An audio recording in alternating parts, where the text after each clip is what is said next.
여보세요? 예, 여보세요? 저 고상만 조사관님 휴대폰 맞습니까? 예, 안녕하세요. 망치 부인입니다. 아, 예, 반갑습니다. 네네. 안녕하세요. 지금 전화 인터뷰 가능하시죠? 예, 예. 네. 저기 일단, 소개부터 해드릴게요. 제가 지금 막 정신이 없어가지고, 옛날에, 의문사위원회에서, 여보세요? 대통령 소속 의문사 진상규명위원회에서, 네. 장준하 선생 이제 조사 팀장으로 일을 했었습니다. 대통령 소속 의문사 진상규명위원회, 장준하 선생 사건 조사 팀장을 맡으셨다고요? 예, 예. 네, 반갑습니다. 고성만 조사관님? 예, 예. 네네, 반갑습니다. 자, 그러면 오늘 저희 방송에서 이렇게 인터뷰를 요청드린 것은 방금 전에도 저희가 박근혜 씨가 89년도에 발언한 내용을 보고 지금 막 분노를 하고 있었는데, 오늘 조사관님, 뭐부터 여쭤봐야 될지 잘 모르겠어요. 요즘에 인혁당 사건으로 막 시끄러운 건 아시죠? 예, 많이 알고 있고, 여기서 저기서 인터뷰 요청이 끊이지 않는다고 들었습니다. 예. 네네. 근데요, 제가 들어보니까, 조사관님께서 인혁당 사건 피해자 유족들로부터 이 문제를 무죄 판결을 받아달라, 명예회복을 해달라는 요청을, 받으신 걸로 알고 있습니다. 맞습니까? 제가 이제 1998년도에 당시, 천주교 인권위원회에서 활동가로 일을 했었고요. 네. 그때 당시에 이제 우리나라 사상 처음으로 이제 여야 정권 교체가 있으면서 김대중 정부가 들어섰거든요. 네. 그래서 김대중 정부가 들어서면서 그동안 75년 사건 이후 이전 정부에서 해결하지 못했던 인혁당 사건의 억울한 사연을 가지고 인혁당 희생자 가족분들이 저희 천주교 인권위를 찾아오신 거죠. 그래서 그때 이제 제가 처음 이 어머님들을 이제 만나게 된 겁니다. 예. 이제 이분들이 이제 찾아와서 저도 이제 사실 말로만 들었던 인혁당 사건에 대한 진실을 그때 처음 이제 이 어머님들한테 말씀을 듣게 된 건데요. 네. 이제 앞서 이제 여러 말씀을 나눠서 이제 대부분의 신분들이 다 내용을 알 거라고 생각을 하지만, 네. 간략하게 이제 정리를 하면, 인혁당 사건은 이제 모두 두 차례 있었잖아요. 네네. 그래서 이제 1964년도 8월 14일 날 이제 중앙정보부가 당시 최초로, 인혁당 사건을 적발했다고 하면서 이제, 사건을 발표하고, 네. 이때 당시 이제 거대 간첩단 사건이라고 하면서 이제 아주 큰 일인 것처럼 이제 발표를 했는데, 네. 사실은 그때 이제 발표했던 종종의 발표에 대해서 많은 사람들이 의심의 눈초리를 가졌어요. 네. 근데 가장 큰 이유가 뭐였냐면, 이 사건을 발표한 의도가 순수하지 않다. 예. 왜냐면 당시에 박정희 정권이 굴욕적인 한일 회담, 네. 한일 협정을 맺으려고 했던 거거든요. 네. 굴욕적인 한일 협정에 대해서 거시기에 많은 여러 계층에서 반발이 굉장히 극심했었습니다. 네. 한일 협정에 대해서 많은 분들이 그게 뭔지 잘 모르실 것 같아서 간단히 말씀을 드리면, 네네. 지금 문제가 되고 있는 소위 말해서 일본군 위안부 분들, 네. 이 할머니들이 일본에게 사과와 배상을 요구하잖아요. 네. 근데 그들이 배상을 거부하는 논리가 바로 이 64년도 한일협정을 들고 얘기하고 있는 거거든요. 네네. 그때 위안부 할머니라든지 일본으로 강제 징병된, 중집된 분들에 대한 이런 배상 책임이 당시에 이 당사자분들의 아무런 합의나 동의도 없이 박정희 정권이 우리한테 돈을 주면 나머지는 일체 앞으로 청구하지 않겠다 해서 대일 청구권을 포기하는, 네. 그게 당시에 바로 한일협정이었어요. 네. 그래서 그때 잘못된 한일협정이 결국 지금에 와서도 계속해서 문제가 되고 있는데, 바로 그걸 반대하기 위해서 당시에 많은 분들이 싸움에 나섰는데, 이걸 잠재우기 위해서 조작해서 만들어 낸 것이 바로 1차 인혁당 사건이다. 네네. 지금 여러 사람들이 뭐 1차는 실체가 있네 없네 뭐 얘기들을 많이 하는데요. 네네. 진정한 보수 세력이라고 자임하고 있는 새누리당과 박근혜 후보가 정확히 알아야 될 건 뭐냐면, 당시에 그 1차 인혁당 사건의 재판 판결문을 보면, 네. 이 사건이 무슨 간첩단 사건으로 재판을 받은 게 아닙니다. 그럼요. 예. 단순 당시에 처음에 이 사람들이 발표했던 것은 간첩단 사건이라고 해서 기소를 했으나, 아시는 것처럼 당시 이 사건을 수사했던 1차 서울지검 공안부 검사들이요, 기소장에 자기가 서명하는 걸 다 거부했어요. 이건 기소할 만한 가치가 없는 사건이라고. 그러니까 중앙정보부가 주장한 것과 같은 간첩단은 아무 혐의도 없고, 증거를 있을 수 없으니 우리는 여기다 기소할 수 없다 해서 다 거부하고, 심지어 당시에 이 사건 부장검사 등 4명이 사표까지 제출하면서 나는 여기다가 서명할 수 없다고 사표를 내고 나가는 사건입니다, 이 사건이. 그래서 그때 당시에 이렇게 검사들이 수사를 직접 담당했던 검사들이 이게 서명을 안 하니까, 당시 신직수 검찰총장이 네. 이 사건을 수사하지도 않았던 그날 그 서울지검에 당직으로 그냥 있었던 검사 보고 당시 서명하라고 해서 이걸로 기소한 사건입니다, 이게. 그리고 나서 결국은 어떻게 됐느냐, 이제 처음에 기소하고 그리고 나서 약 한 달 후에 이 공소장을 변경할 수밖에 없게 됐어요. 뭐냐면 처음에는 이게 간첩단 사건인 것처럼 기소를 했는데, 결국은 이게 사건이 너무 무리하니까 나중에 가서는 달순 국가방공법 위반 찬양 고무죄로만 기소를 한 사건입니다, 이 사건. 네네네. 그래서 실제로 지금 현재도 뭐 1차하고 2차를 혼동했니, 뭐 1차는 사실인데 2차는 아니라니, 이게 아니고요. 사실은 1차도 아니었습니다. 예, 1차도 그리고 실제로 판결 자체도 간첩단 사건이나 이런 걸로 돼 있는 게 아니에요. 그래서 여하간 그런 우여곡절과 뭐 매끄럽지 못한 과정에서 처음에 이제 기소했다가 너무 무리하니까 26명을 기소를 거부했던 사람들이 빠지고, 그리고 당직 검사가 그날 압력에 못 이겨서 이 사건을 알지도 못하는 사람이 단순히 그날 밤에 당직이라는 이유로 서명했는데, 그리고 나서 결국은 이게 너무 문제가 있으니까 26명을 바로 당직 검사가 기소하는데 기소했다가 나중에 14명은 아예 공소를 취하하고 석방시켜버립니다. 네. 그리고 나서 그중 남아있는 13명에 대해서만 지금은 아예 사라진 방공법인데 거기에 있는 찬양고무죄도, 이 북한을 찬양하고 고무했다. 네. 이 단순 혐의로만 사실은 기소해서 처벌을 했고요. 예. 그리고 이제 그렇게 이제 중정이 이제 무슨 거대 간첩단 적발이라고 하면서 얘기했던 그 말은 다 이제 거짓말이었고, 네. 재판을 통해서 결론으로 나왔는데, 그 후에 이제 다시 지금 문제가 논란이 이제 가장 불거지고 있는 이른바 인혁당 재건이 사건은 그 사건 이후 10년 만에 이제 나온 거죠. 그래서 74년 4월 3일 날 다시 인혁당 재건이 사건이라는 거가 나오는데, 이번에는 네. 2차 인혁당 사건에서 독특한 게 뭐냐면, 이번엔 중정이 아니라 아예 처음부터 박정희 대통령이 등장한다는 겁니다. 그래서 74년 4월 3일 날 아예 박정희 대통령이 직접 담화문을 발표해요. 방송에 나와서. 그래서 그때 당시에 유신 독재를 반대하기 위해서 조직된 학생들의 민청학년 사건과 관련해서 담화문을 발표하면서 이제 이 사건의 배후 조정 세력이 인민혁명을 획책하고 있다. 그래서 우리 사회를 혼란스럽게 한다. 이걸 자시하지 않겠다. 이런 담화문을 발표하고 바로 이어서 이제 중앙정보부가 지난 10년 전에 바로 만들어내려다가 그때 당시에 검사들이 반발해서 수포로 들어갔던 인혁당 사건을 다시 끄집어낸 겁니다.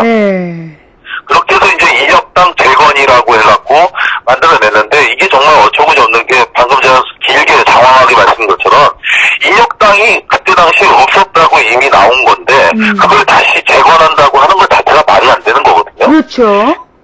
1차 때 이미 인혁당 사건, 이 간첩단 사건은 아예 없는 거였어요. 근데 그런 걸 가지고 다시 인혁당 재건을 하려고 했다. 그래서 이 사람들을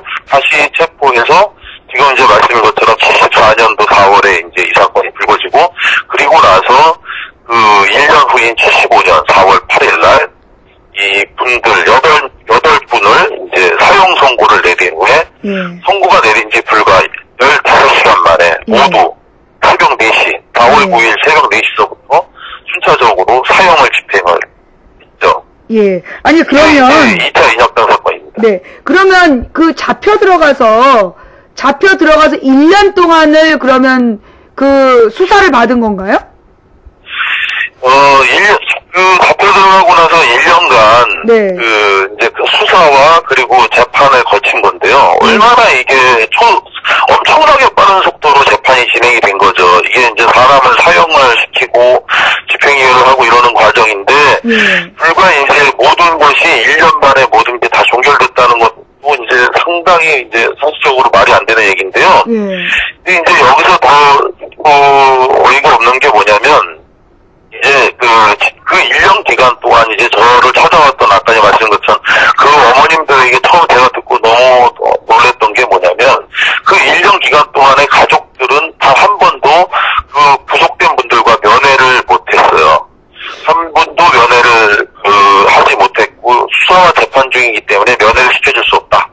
라고 해갖고 이분들이 돌아가실 때까지 누구도 얼굴을 본 분이 없어요. 1년 동안. 네. 그러니까 잡혀간 그 순간, 사실은 이제 잡혀갈 때 이제 그분들이 내가 잠깐 갔다 올게라고 나가신 분이 다시 가족들에게 돌아온 것은 벽지 화장터에서 그분들을 전부 다 화장을 해갖고 효과로 내준 그거를 이제 받은 거죠. 그래서 이분들은 어머님들의 말씀이나 이런 내용이 뭐냐면 그러니까 부인들의 이야기가 뭐냐면은 잡혀갈 때 남편들이 잡혀가고 나서 그 당시에 교도관이나 이런 사람들이 얘기하기를 가만히 있으면 다시 남편을 만나게 될 거다. 우리가 국민 사람들에게만 사형을 시킬 거다라고 알리고 실제로는 사형을 집행하지 않을 것이다. 이렇게 거짓말을 했다는 거예요. 그래서 이분들은 수사와 재판 중에 만날 수 없다라고 하면서 한 번도 못 만나게 해주니까 4월 8일날 이제 사형 선고가 돼서 형식적인 재판이 모두 끝나니까 그러니까 이제 내일은 면회를 시켜주겠지라고 생각하고 4월 8일날 재판이 끝나고 난 다음에 4월 8일날 밤에 서대문 형무소 인근에 있는 여관에서 같이 잠을 잤답니다.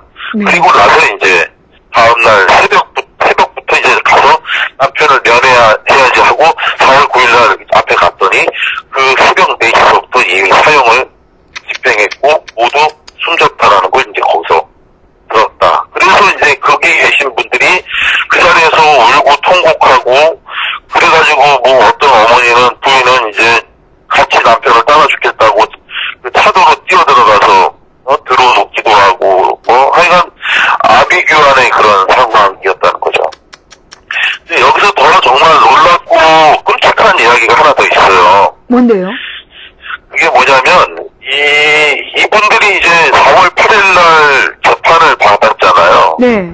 4월 8일날 이제 오후 2시경에 이제 재판을 받았고 그리고 나서 그 다음날 이제 4월 9일날 새벽 4시서부터 한 분씩 이제 사형장에 끌려가는 일을 당했는데 이 사건 인혁당 사건을 개심하는 과정에서 확인한 당시 군법회의 관련 기록 군 검찰 자료를 확인하는 중에 저희가 굉장히 놀라운 걸 봤는데 군 검찰에 이분들의 사형 선고가 내려졌다는 것이 통지가 된 게 통지를 해주잖아요. 사형 선고, 그러니까 판결을 하면 사형 선고 통지를 해주고 그에 따라서 이제 그걸 받은 다음에 여하간 사형을 집행해야 되는데 이 사형 선고 통지서가 접수된 시각이 4월 8일 새벽 3시였습니다. 4월 8일이요? 4월 8일 새벽 3시. 즉 4월 8일 오후 2시에 있을 재판 결과가 이미 11시간 전 4월 8일 새벽 3시에 사형 선고가 된 걸로 통지가 이미 와 있는 걸로 이렇게 처리가 돼 있었던 거예요. 서류상에 오류가 아닌가요? 예? 서류상에 오류일 가능성 없나요? 서류상의 오류가 아니고 이미 다 사형을 선고하고 이것이 집행됐다는 건데 실제로 그러면 그리고 나서 서울구치소 이제 이 검찰의 사형 선고 통지가 되고 그 다음에 사형을 집행하라고 하는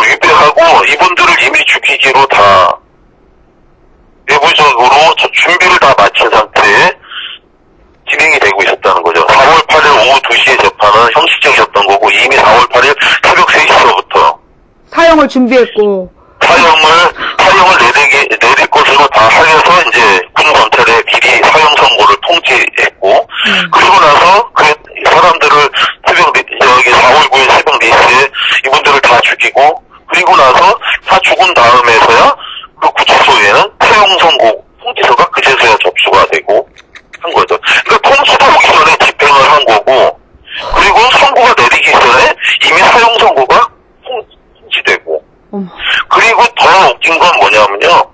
그 전날서부터 이분들이 사형되기 그 전날서부터 그 사형장에 입회할 목사가 이미 저기 경상도에서 출발해서 서울에 와 있어서 그 근처에서 하룻밤 자고 그 다음날 새벽 4시에 가서 집행하는 걸 지켜봤다는 거죠. 아, 그 이번에 증언하신 거 그 기사에 나온 그 목사님이요? 예. 그래서 이것이 아까 말씀하신 것처럼 실수나 이것이 아니라 쭉 준비되어 있었다라는 것을 다시 한번 확인한 거죠. 예, 그렇게 된 것이고, 그렇다면 이제 왜 이분들을, 왜 15시간 만에 이렇게 급하게, 사형을 하게 됐느냐. 예, 이게 이제 의문이잖아요. 예. 왜 의문이냐. 근데 무슨 얘기냐면 이분들이 가족들에게 이분들을 공개하거나 보여줘야 됐단 말이에요. 이제 재판이 다 끝났으니까. 네. 이제 그동안 수사하고 재판 과정이기 때문에 안 된다라고 했는데 이제 더 이상 거부할 명분도 없고 재판이 끝났으니까 이분들은 공개해야 되는 거예요. 근데 공개할 수 있는 상황이 아닌 거예요. 이분들이 너무 심하고 가혹한 고문에 의해서 온몸이 만신창이가 돼서 제대로 운신하지 못하고 있었거든요.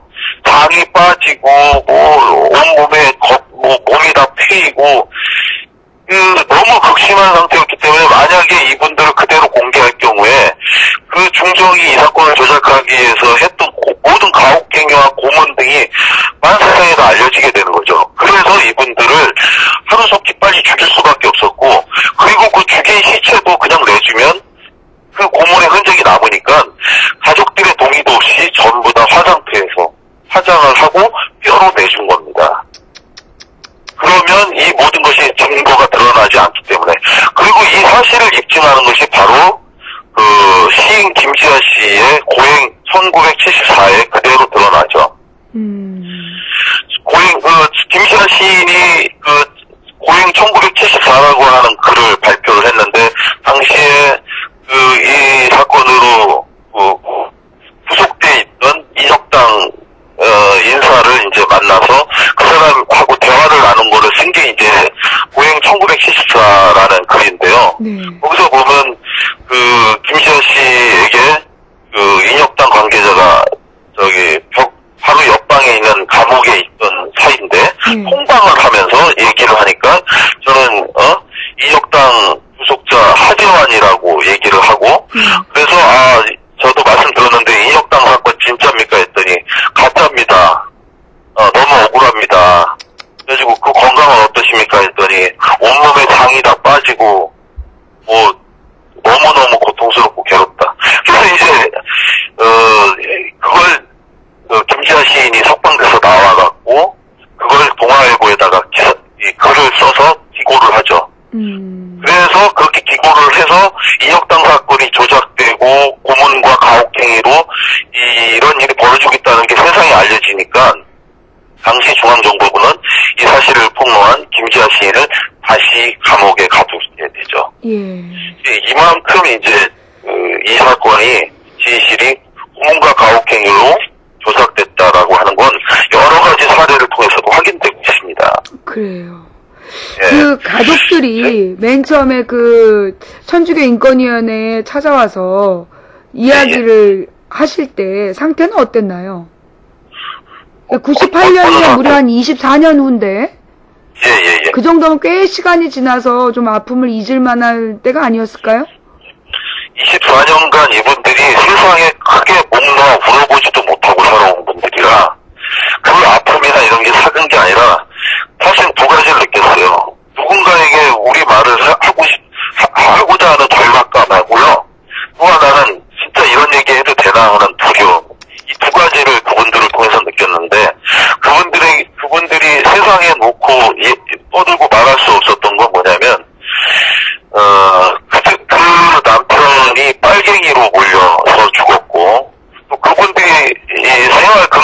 지역이나 참 묘하게도 다 대구 경북 굉장히 보수적인 지역이었는데 거기서 살면서 이분들이 진짜 그 말 그대로 그분들 표현대로 숨만 쉬고 살았다. 누구한테 항변도 못하고 누가 진짜 그 아버지가 그렇게 죽고 난 다음에 남아있는 사람들의 고통은 그 죽은 분보다 그 더하면 더했지 덜하지 않았어요. 사실은 남은 분들이 겪어야 됐던 그 고통과 상처가 너무 커서 와서 말씀하실 때 너무 제가 가슴이 아팠는데 그 예를 들어서 이제 그분이 말씀하셨던 것 중에 가장 가슴 아팠던 게 그 자식에 대한 이야기였습니다. 그 하재환 역시 이분도 하재환 선생님의 부인인 이용교 선생님의 말씀이셨는데 이용교 어머니가 이제 그 막내 아들이 그 밤늦게까지 들어오질 않아갖고 그래서 마을로 찾아서 다녀보니까 이제 아이들이 모여 있었고 그래서 가서 보니까는 막내 아들을 그 마을 입구에 있는 나무에다가 이렇게 묶어놓고 줄로 묶어놨다는 거예요. 그러면서 빨갱이 아버지가 총살을 당해서 죽었으니 너는 그 자식이니까 너도 총살을 당해야 된다. 이러면서 아이들이 그 막내 아들을 묶어놓고 있는데 마을 사람들이 옆에서 그걸 보면서도 아무 누구도 말리는 사람이 없었대요. 어른들이. 그래서 이제 그 어머니가 그 줄을 풀어서 데리고 오면서 그렇게 많이 울었다고 얘기를 하더라고요. 그리고 또 한 가지는 김용원 선생님, 사형당한 김용원 선생님의 그 이야기인데 김용원 선생님의 그 부인이 남편이 잡혀가 난 다음에 이분들도 중정에 가서 다 조사를 받았어요. 그래서 조사를 받았는데 조사받는 과정에서 중정이 이분을 다그치고 막 소리 지르고 막 하고 목을 조르면서 막 이렇게 하니까 이분이 너무 힘들어서 물을 한 잔 달라고 하니까 물을 주더라는 거예요. 그래서 그 물을 마셨는데 그 물을 마시고 정신이 혼미하고 어질어질하고 그 물에다가 뭔가 약을 탔다. 그래서 약을 타서 그걸 줬는데 그걸 마시고 그 혼미한 상태에서 그 중정이 요구하는 대로 남편이 간첩이다라고 하는 이 확인서를 써줬다는 거예요. 제 남편은 간첩입니다. 그리고 나서 나중에 정신이 들고서야 자기가 그 약에 취해서 사실이 아닌 거를 써줬다라고 하는 죄책감과 자책 때문에 이분이 자살을 기도했대요.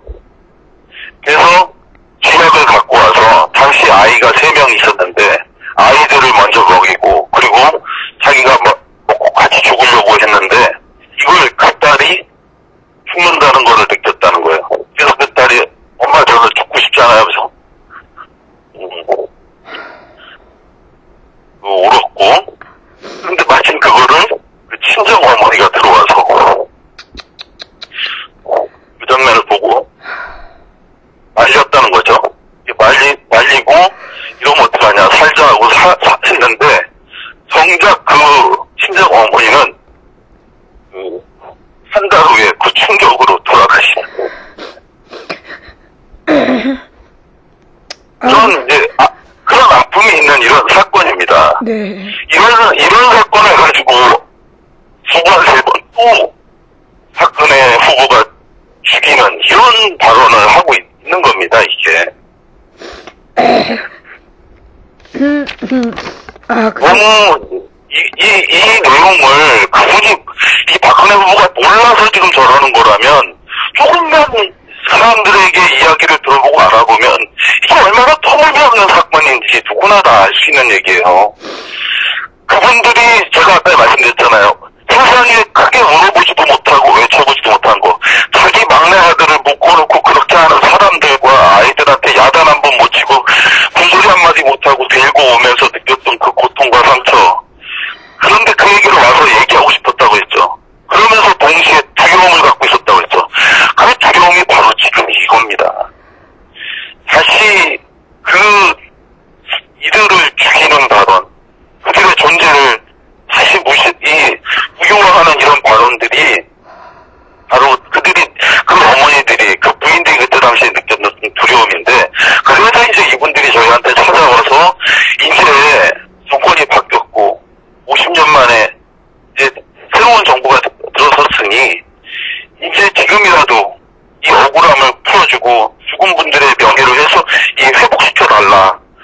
이제 하고, 그걸 천주교 인권위가 좀 나서서 도와달라고 이제, 그래서 저희를 찾아온 거죠. 그래서 저희가 이거를, 80년 6월 항쟁을, 폭로했었던 사제단, 천주교 정의구현 사제단의 김승훈 신부님을 이제 제가 찾아가서 이러이러한 사연과 말씀을 드리고, 그래서 이제 이분과 같이, 저희가,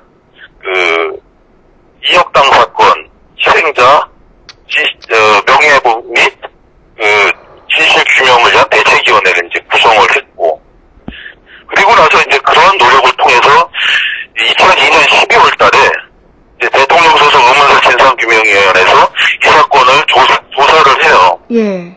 그래서 그 결과를 발표하면서 이 사건이 당시 중앙정보부의 고문으로 조작된 사건임을 이제 최초로 밝혔고요. 네. 그리고 이어서 2005년 12월 달에 네. 바로 그 당시 이 사건을 조작했던 중정의 후신 조직인 지금의 국가정보원이 과거 사건 진실규명을 위한 발전위원회를 자체적으로 구성해서 10대 사건으로 사건을 선정하는 과정에 이 인혁당 사건을 포함을 시켜서 조사를 했습니다. 네. 그래서 그들이 스스로 밝힌 중앙정보부가 의 후신 조직인 이 국가정보원이 스스로 밝힌 진실은 뭐냐?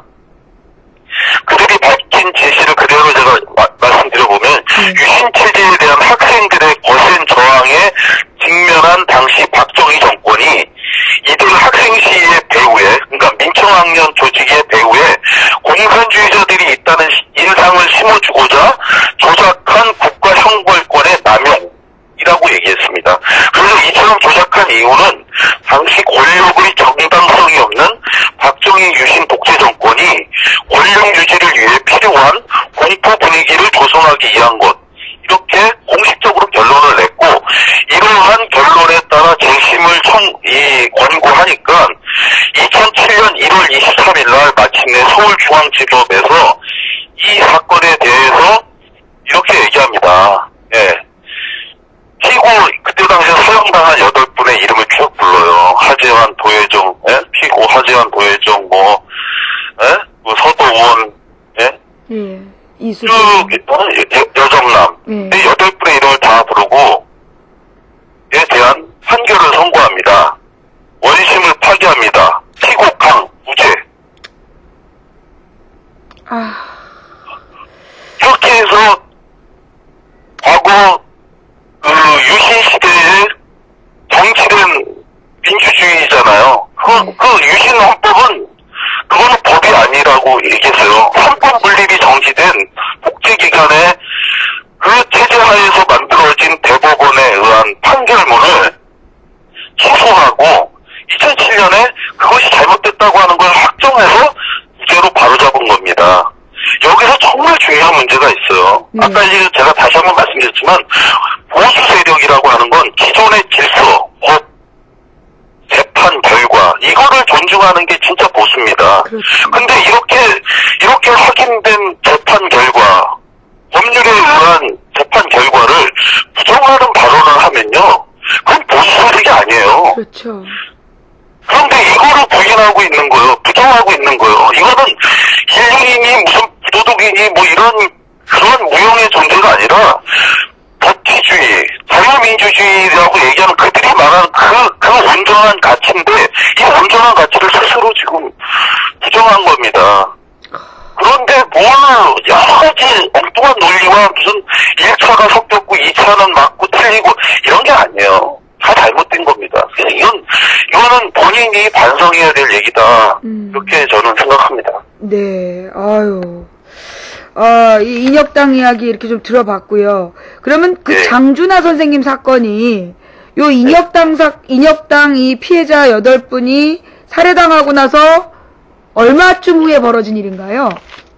그러니까 74년도 4월에 처음 인혁당 재건이 사건이 있었던 거고요. 네. 그리고 딱 1년여 만에 이제 75년 네. 4월 8일 날 사형 선고가 내리고 그리고 4월 9일 날 사형이 집행됐잖아요.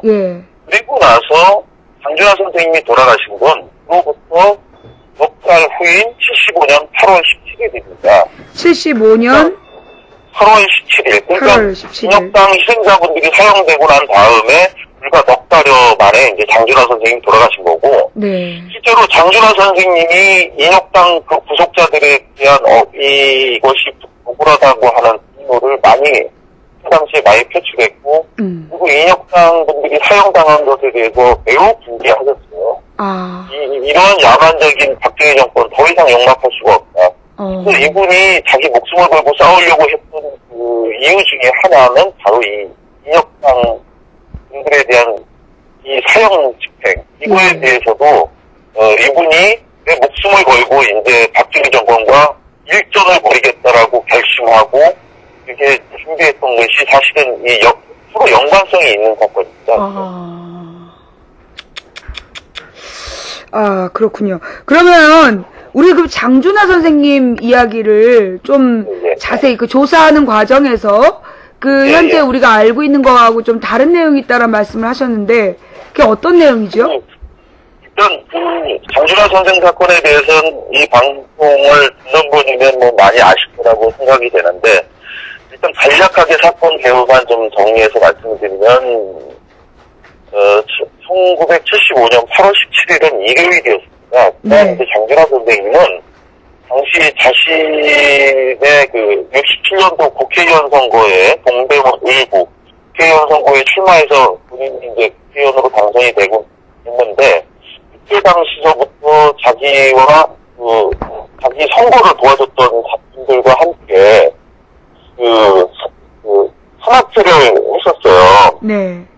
그래서 이제 75년 8월 17일 날 호림산악회라고 하는 분들과 같이 포천 약사봉으로 이제 등산을 갑니다. 네. 등산을 가는데 그 등산을 가서 이분들은 이제 물가에서 이제 밥을 해먹고 그냥 날이 더우니까 산까지 올라가지 말자 하고 다들 거기에 모여 있었는데, 장 선생님은 여기 왔으면 산을 좀 둘러봐야지 왜 젊은 사람들이 여기 있느냐, 그러면서 이제 산을 둘러보겠다라고 하고 이제 혼자 위로 올라간 거예요. 네. 사람들이 있던 장소에서 우리 했던 계곡을 따라. 그리고 나서 그 후에 장 선생님은 사망한 상태에서 이제 발견이 된 겁니다. 네.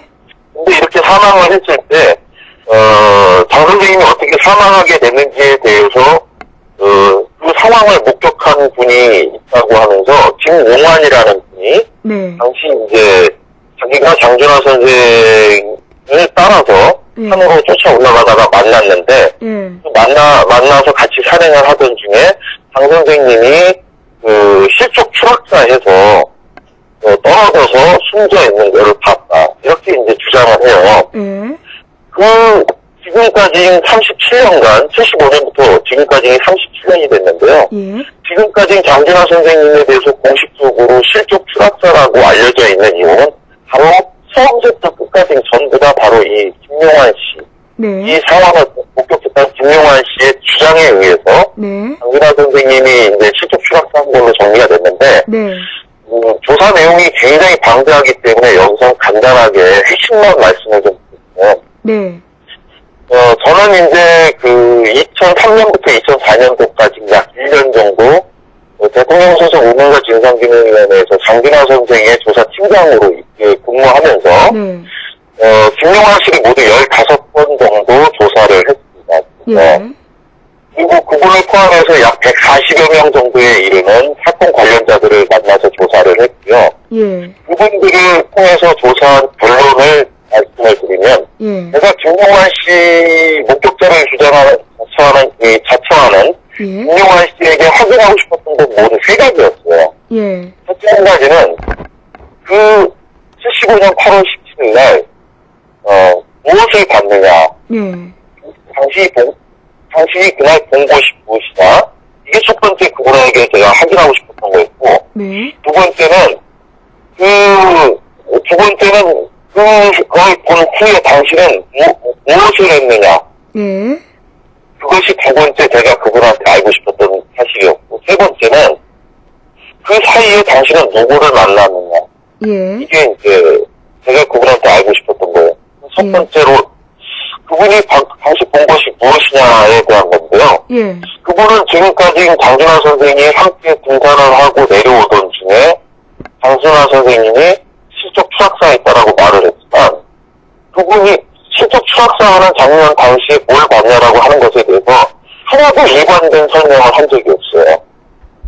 지금 무슨 얘기냐면 장준하 선생님이 실적 추락한 것에 대해서 그는 75년도 당시에 이야기하기를 장준하 선생님이 내려오던 중에 소나무 가지를 잡았는데 그 나무가 쉬면서 선생님이 떨어져서 실적 추락사했다 이렇게 주장을 처음에 했습니다. 네. 그리고 나서 75년 8월 19일 날 예. 75년 8월 19일 날 당시 동아일보 장동진 기자는 장준하 선생이 나무를 잡다가 쉬면서 실적 추락사에서 사망했다라는 보도를 내요. 예. 네. 그래서 결국 당시 검찰도 목격자인 김용환 씨의 진술에 따라 이 사건을 실적 추락사로 처리했는데 네. 이 진술을 뒤집는 놀라운 발언이 확인이 됩니다. 그게 뭐냐면 장준하 선생이 사망하고 나서도 내내 계속해서 이 사건의 의혹이 계속 제기됐었어요. 사람들에게 장준하 선생은 당시에 박정희 유신 정권을 타도하기 위해서 최일선에서 싸웠고 박정희 정권에 대해서 삼성 사카린 뉴스 사건 등이 실은 당시에 공화당의 통상 작용을 만들기 위해서 삼성과 당시 공화당이 서로 공모하여 일본에서 사카린을 밀수한 사건이 있었어요. 예. 근데 지금은 사카린은 이제 설탕보다 100배 정도 더 단맛을 내는 네. 화학성분인데 당시에는 우리나라에서 그걸 만들어낼 제조 능력이 없었기 때문에 그게 우리나라에서는 엄청나게 비싼 당시에 고급 식품이었던 거죠. 네.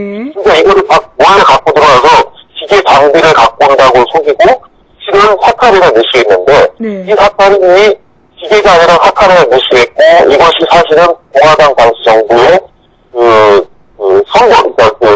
공화당을 만들기 위한 자금으로 쓰려고 이렇게 했다는 것이 공공연한 비밀이 됐는데 이것을 장준하 선생이 정신강공원에서 대놓고 대중 집회에서 폭로를 해요. 그래서 박정희는 밀수 왕초라고 사람들한테 공개적으로 말을 했고 이로 인해서 장준하 선생이 국가원수 모독죄라고 해서 체포 구속이 되네.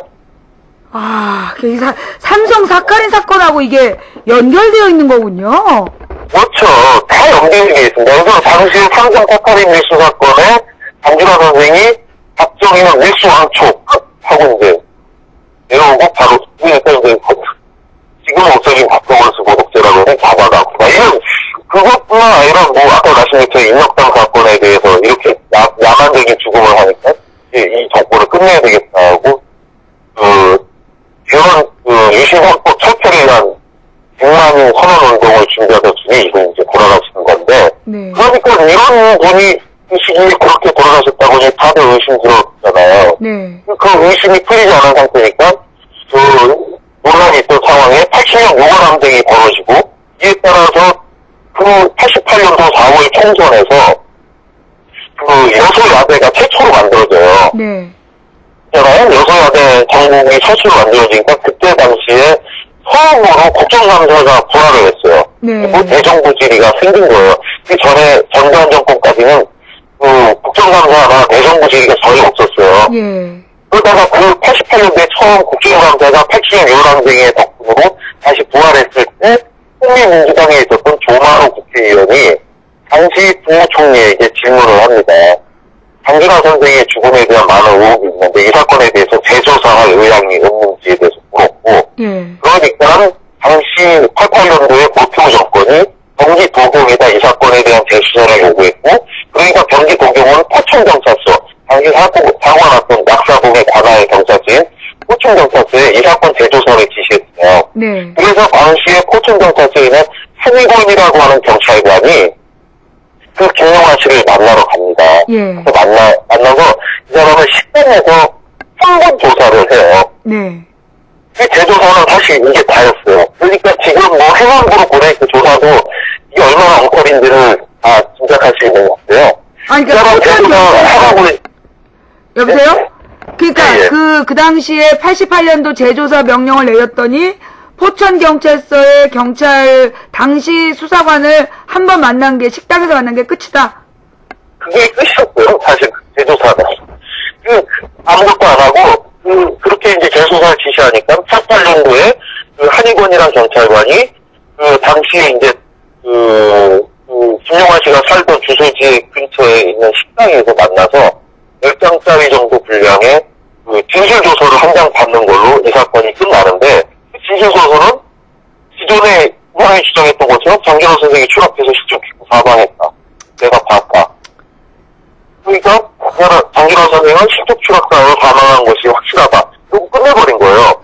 그런데 그 조서에 매우 놀라운 내용이 담겨져 있는 걸 확인한 겁니다. 뭔데요? 그게? 그것이 뭐냐면 장준호 선생이 실족 추락할 당시 목격한 것은 무엇인가요? 라고 얘기를 물어보니까, 한의공 경찰에 물어보니까 김용환 씨가 뭐라고 답변을 하냐면, 사실 저는 장준호 선생이 나무를 잡았는지 뭐 어떻게든지 전혀 보지 못했는데, 나중에 8월 19일자 동아일보 기사를 보니 장준호 선생이 소나무를 잡고 내려오다가 휘어서 추락하여 실족 추락사 했다는 걸 보고 그렇게 알고 말했습니다. 라고 얘기를 해요. 근데 이게 정말로 말이 안 되는 게 뭐냐면, 그 장봉진 기자는 뭐라고 얘기하냐면, 바로 전날인 사고가 일어난 게 17일이고, 18일날 이 김용환 씨가 의정부지청에 소고장 검사한테 조사를 받아요. 그리고 거기서 석방이 돼서 나오는 김용환 씨를 붙잡고 장봉진 기자가 물어본 거예요. 장 선생님이 어떻게 추락사에서 사망한 거냐고. 그러니까 그때 장봉진 기자에게 김용환 씨가 얘기해주길 나무를 갖다가 휘어서 추락했다. 그래서 자기가 그 말을 듣고 기사를 썼지 내가 어찌 누구한테 말을 듣고 썼겠냐. 그러니까 김용환 씨 자기가 얘기해줘서 쓴 기사를 보고 그걸 보고 자기는 장준호 선생이 그렇게 나무가 휘어서 떨어졌다. 이렇게 자기가 알았다. 이렇게 얘기를 하는 겁니다. 뭐라는 거지 지금 이해가 잘 안 가요. 예. 이거는 뭐냐면요, 거짓말이라는 거죠. 그러니까 지금까지 모든 사람들, 그리고 지금 많은 사람들이 얘기하는 게 그 얘기를 하지 않습니까? 김용환 씨가 당시 목격자를 불러서 조사하고 다 확인했는데 이걸 왜 재조사하냐고 새누리당이나 이분들은 주장을 하는데 그게 아니라는 거예요. 김용환 씨가 봤다고 하는 게 사실은 사실이 아니라는 거죠. 즉 김용환 씨는 제가 조사하는 과정에서 여러 차례 말을 바꿉니다. 아까 말씀드린 것처럼 당일날 당신은 뭘 봤냐라고 얘기할 때 무슨 얘기냐면 총 4가지인 거예요. 지금 말씀드린 것처럼 장준호 선생이 내려오다가 나무가 휘어서 실족 추락하여 사망을 했다. 그리고 또 물어보니까 뒤를 돌아보니 장준호 선생이 없었다. 그래서 찾아보니 밑에 떨어져 있는 것 같아 내려와 보니 장준호 선생이 그 밑에 있었다. 그리고 또 얘기하는 게 뭐냐면 뒤에서 억소리가 나서 돌아보니 장준호 선생이 떨어지고 있었다. 그리고 지금은 또 88년 기록처럼 장준호 선생이 그 떨어진 거를 난 못 봤는데 동아일보 기사를 보고 그렇게 알았다. 즉 그 사람이 봤기 때문에 장준호 선생은 실족 추락사라고 하는 말은 사실이 아니라는 것이 저희 조사 결론입니다. 예. 그는 사실상 본 것이 없다. 예. 그러면 이제 결론은 그 당시에 조사관님이 조사하실 때 그때 이 장준하 선생의 죽음에 대한 의혹을 풀 수 없다가 결론이었나요? 아니면 의문점이 없다가 결론이었나요? 의문점이 없다가 아니라 방금 말씀드렸던 것처럼 바로 이런 것처럼 가장 중요했던 그 사람이 당시에 본 것이 무엇이냐. 근데 그 본 것과 또 두 번째는 이분이 그 후에 어디로 갔느냐라고 하는 알리바이인데 이분이 그 후에 갑자기 사라져요.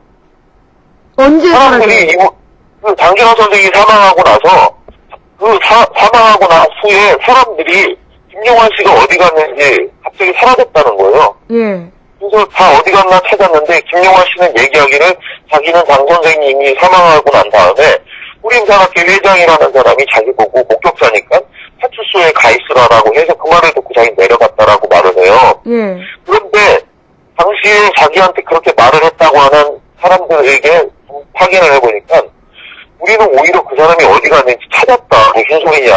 갑자기 사라져가지고 우리는 그 사람을 찾았고 내가 왜 그 사람 보고 경찰서에 가라고 얘기를 하냐. 말도 되는 소리다라고 부정하고요. 그런데 더 중요한 건 이 사람이 갔다고 하는 파출소에는 이에 근무하던 경찰관들을 전부 다 확인하고 조사해본 결과 당일날 김용환이라고 하는 사람이 찾아온 사람은 없었다. 이 사람은 당시에 주장하기를 자기가 이른바 남자들이 입는 난민구라고 있잖아요. 안에 속옷. 그것만 입고 당시에 파출소에 갔대요. 자기가 입고 있던 잠바는 장 선생님을 얼굴을 덮어주냐고 난민구만 있었는데 그 난민구만 입고 파출소에 가서 내가 이 사건 목격자라고 그렇게 얘기했다는 거예요. 그리고 거기 있다가 그다음에 뭐 경찰서 갔다가 그리고 나서 뭐 의정부지청으로 갔다는데 그 과정에서 이 사람을 본 사람은 아무도 없는 겁니다. 전직 경찰관과 정직 검사 전부가 다 일관되게 얘기하는 것. 그를 본 사람은 아무도 없어요. 그래서 그 사람이 당시에 거기서 무엇을 했는지 아는 사람이 아무도 없다. 그런데 여기서 더 웃긴 게 뭐냐면 그 사람이 자기가 있었다고 하는 경찰서에 있었다고 하는 8월 18일 새벽 1시경에 네. 경찰서가 아닌 다른 곳에서 이분을 만난 목격자가 나타났어요. 그게 누구냐면 바로 이 사건을 당시에 조사했던 서건양 의정부 검사였습니다. 의정부지청 검사가 의정부지청 검사가 8월 18일 날 새벽 1시경에 장준하 선생이 사망했다고 해서 다른 사건이고 자기가 안 갔을 텐데 장준하라는 사람이 유명한 사람인데 그 사람이 죽었다니 내가 가서 현장을 확인해야 되겠다. 그래가지고 낙사봉 계곡으로 밤 1시에 왔더니 거기서 자기가 목격자라고 하는 김용환 씨가 있길래 그 사람과 대화를 나누다가 얘기가 길어질 것 같아서 포천경찰서에 있는 경찰관에게 이 사람을 데리고 갔다 내일 아침에 나한테 들고 와라 이렇게 지시했다는 거예요. 그래서 이 사실을 갖다 확인하니까 김용환 씨는 자기는 절대 그런 사실이 없다. 나는 간 적이 없다고 하면서 부인을 하는 거예요. 그래서 두 사람을 대질 조사시켰어요. 그랬더니 이 검사가 하는 말이 틀림없이 그날 나랑 만나지 않았냐. 왜 만나놓고 왜 거짓말을 하냐. 당신하고 나 그때 거기서 만나갖고 내가 당신한테 물어봤더니 뭐 어쩌고 얘기하길래 그래서 내가 당신 보고 내일은 나한테 와라 그랬지. 그럼 당신이 나한테 어떻게 왔겠냐. 근데 김용환 씨는 엉거주춤한 자세였어요. 긍정도 부정도 안 하고 그냥 나는 만난 적이 없다고 외로 꼬고 이랬어요. 그러면 이게 진짜 누구의 말이 사실이냐? 검사의 말이 사실이냐? 아니면 안 만났다고 하는 이 사람 김용환 씨의 말이 사실이냐? 이 서건양 검사의 진술을 뒷받침하는 증인을 새로 찾아냈어요. 저희가. 그 사람이 누구냐면 아까 제가 말씀드렸던 것처럼 서건양 검사가 옆에 있던 포천경찰서 경찰에게 이 사람 데리고 갔다가 내일 나한테 들고 오라고 얘기했다고 했지 않습니까? 바로 그 경찰관 김삼용 씨를 저희가 찾아낸 거예요. 그래서요. 김삼용 씨를 조사해서 그런 사실이 있는지 모르니까 맞다. 그날 밤에 내가 거기서 서건양 검사가 나보고 그 김용환 씨를 데리고 갔다가 데려오라고 해서 내가 그 사람을 데리고 새벽 2시경에 포천경찰서로 와갖고 수사과정실에서 내가 조서까지 작성을 했다.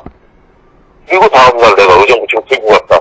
그래서 그 사람까지 또 배제를 시켰어요. 김용환 씨는 그 사실을 또 부인했죠. 지금 이 사람은 거기 있으면 안 되는 거거든요. 자기 주장, 그동안의 주장으로 보면 그 현장으로 돌아가 있어서는 안 되니까 이 사람은 막무가내로 다 부인하는 거예요. 그래서 저희가 그런 얘기 했어요. 말이 안 되는 소리다. 전직 검사와 전직 경찰이 공모해서 그럼 당신이 거기 있었다고 거짓말을 하고 있는 건 하고 있다는 거냐.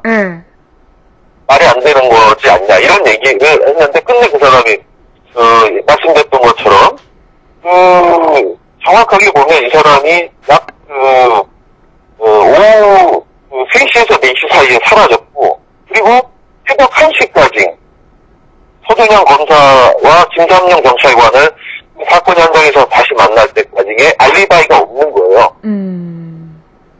자기 파출소 갔다고 했지만 파출소에 있는 경찰관들도 그 사람을 만났다고 주장하는 사람이 없으니까. 결국 이 사람이 없는데 그렇다면 이 사이에서 이 사람이 무엇을 했는지에 대해서 우리한테 전혀 사실을 우리가 믿을 수 있는 근거를 하나도 한정한 것이 없다. 그래서 이 사람이 그 사이에 누굴 만나느냐는 것, 무엇을 했고 누굴 만나느냐 이런 부분들이 이제 전혀 확인이 안 되고 있는 겁니다. 그럼 김용환 씨는 원래 그 산악회랑 같이 출발한 사람은 아니고 그냥 산에서 그냥 우연히 만난 사람인가요? 김용환 씨 이 얘기가 이제 상당히 얘기가 길어서 시간이 다 될지 모르겠는데요. 김용환 씨는 사실 그날 김용환 씨하고 장준하 선생님이 서로 알게 된 관계부터 제가 설명을 드리면, 김용환 씨하고 장준하 선생님은 1967년도 국회의원 선거에 출마할 때 처음 알게 된 사이예요. 장준하 선생님이 당시에 아까 말씀드렸던 사건 있잖아요. 밀수왕초 사건. 네네네. 사카린 밀수 사건에 대해서 장준하 선생님이 박정희를 밀수왕초라고 얘기해서 그걸로 인해서 구속이 됐고, 예. 그때 감옥에 간 장준하 선생님이 더 이상 이런 식으로는 내가 박정희 세력을 이길 수 없겠구나. 예. 내가 국회의원 선거에 출마를 해야 되겠다라고 옥중에서 결심을 하고, 그래서 1967년도 동대문 의구 국회의원 선거에 옥중 출마를 했어요. 예. 그래서 장준하 선생님이 감옥에 들어가 있는 그 시기에 김용환 씨가 선거 캠프에 찾아왔다는 겁니다. 그래서 그때부터 시작을 해서 같이 있다가 1967년부터 71년도까지는 이분이 같이 있었던 거는 사실로 확인이 됐는데, 예. 이분은 저희가 조사에서 진실을 밝히기 전까지 끊임없이 자기는 67년부터 75년 초까지 한 번도 장준하 선생을 떠나지 않고 계속 곁에 있었다라고 주장을 해왔어요. 네. 그런데 저희가 보니까 이게 말이 안 되는 거예요. 왜냐면 71년도에 장준하 선생이 선거에서 떨어집니다. 예. 그래서 그때 선거에서 떨어지면서 사상계를 운영했는데, 그 사상계에 대한 당시 세무당국의 탄압이 너무 거세고 극심해갖고 파산이 됐어요, 장준하 선생님이. 그래서 집도 장관방으로 이사를 가고, 네. 사무실, 지구당 사무실도 다 없애버렸어요. 예. 그래서 이분이 71년도부터 75년도까지 떠나지 않고 계속 있었다고 주장하지만, 김용환 씨가 일할 공간이 없었던 거예요. 네. 그래서 우리가 그걸 물어봤어요. 도대체 어디서 근무했다는 거냐. 거기 집에서 근무했대요. 그리고 뭐 사무실에서 근무했대요. 그래서 우리가 그걸 이제 다 확인해갖고 봐라. 당시에 사무실은 없어졌고, 그리고 지분 단칸방에 있어서 일할 공간이 없었는데 어디서 일을 했다는 거냐라고 추궁하고 들어가니까, 그래서야 사실은 71년도에는 일을 하지 않았다라는 새로운 사실을 밝혔죠. 그러니까 67년 이전에는 김용환이라는 사람하고 장준하 선생님이 만난 적이 없고, 67년에 갑자기 67년도에 처음 알게 돼서 71년도까지 같이 일을 하다가, 네. 그리고 나서 71년도부터 사건이 일어날 때까지는 가까이서 서로 지내지 않던 사람인데, 네. 사건이 일어나기 바로 전날인 75년 8월 16일 날 느닷없이 충남에서 자기 고향에서 장준하 선생을 만나겠다고 올라와서, 그리고 나서 그날 산행에 바로 그날 몇 년 만에 처음 만난 거고, 아하. 몇 년 만에 처음 와서 만난 거고, 그리고 나서 그날 장준하 선생이 산에 가니까 약 10분 정도 있다가 늦게 도착한 분이 산을 쫓아 올라간 것이 이 사건의 시작인 거죠. 그러면 결국은 이 김용환이라는 사람 71년부터 75년까지 어디서 뭘 했는지 밝혀진 게 아니네요? 그분이 스스로 얘기한 바가 없어서 지금도 저희는 그분이 그 사이에 무엇을 했는지에 대해서 알 수가 없고요. 68년 이전도 모르는 거죠? 67년도 이전에도 역시 마찬가지인데, 67년도 이전이나 그때까지도 이분은 일정한 직업이 없는 상태였습니다. 일정한 직업이 없었고, 그렇게 지내고, 71년도부터 75년도 사이에도 마찬가지로 일정한 직업이 없었어요. 일정한 직업이 없었던 상태에서 이제 갑자기 나타나서 오신 건데, 이 사건에 대해서는 지금 현재 제가 말씀드린 것처럼 사실은 저희가 이제 이분에게 이 사건에 대해서 굉장히 많은 의혹을 갖고 있는 것 중에 하나가 뭐냐면, 이 유가족이 장준하 선생의 유족이 처음 이 사건에 대해서 의혹을 가졌던 것, 네. 의혹의 출발은 무엇이었냐면, 사건이 일어났던 75년 8월 17일 날, 예. 8월 17일 날 오후 3시에서 4시 사이에 장준하 선생의 집에 한 통의 괴전화가 와요.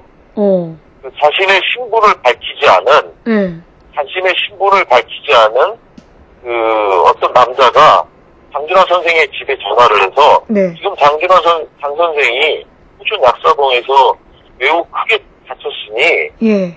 지금 당장 서울에서 많은 사람들이 오셔야 모셔갈 수 있으니 어서 빨리 오라고. 그리고 예. 전화를 끊었다는 거예요. 네. 75년 8월 17일 오후 3시에서 4시 사이에. 네. 그러니까 장준하 선생 가족들은 도대체 누가 그 시대에 이 전화를 했는지, 자기 신분도 밝히지 않은 누군가가 전화를 해서 장준하 선생이 사건이 났거나 또는 사건이 난 바로 직후인데, 예. 지금처럼 휴대폰이 있거나 뭐 네. 이런 게 없었던 시대잖아요, 그때가. 그렇죠. 저희가 조사해서 확인해 보니까, 당시 장준하 선생이 사망한 그 포천 약사봉 일대에 전화가 어디 있나 확인해 봤더니 딱 한 대가 있었더라고요. 그 인근에 전화가 설치된 곳이.